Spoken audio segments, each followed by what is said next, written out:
Здравейте хора, това е Холдбек. Сега първо ще ви покажа униформите. Взех си деска с ръка, защото може да изкараме с горнище и с ръка, но няма да показвам емблемата, защото така искам. Изглежда оранжева, но е по-червеникава.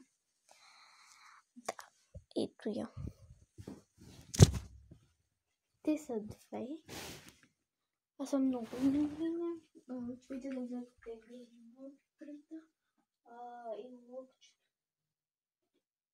И да. Чакайте, че има много да ви покажам. Искам ще има втора част. Защото да. Бяхме жени с по-спортни в може всичко да разберете в влога. Ето такава раница, като тя не ми е за училище, а за разход, като беше като комплектче, сега ще ви покажа, но вътре пъхнах, взех си, ето, чакайте малко, извинявам се, че трябва по-късно пътско, просто трябва да им бях напълно. И да, спиме се, а сега трябва да пишем на тетрадките.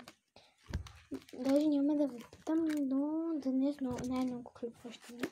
И ще има такъв клип, където как слагам на етикетите там, да. Ако има време. Ето тези чехли на Hello Kitty. Те са други.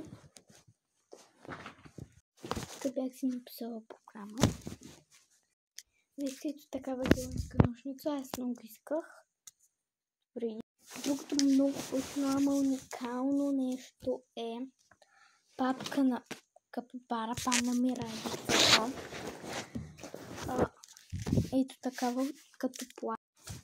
Това не е химикал. Не, това е като такова смече розово и като съм натисна някъде тук и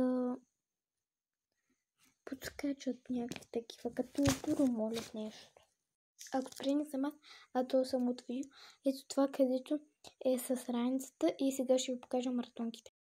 Готови ли сте? 1, 2, 3. Ето тук.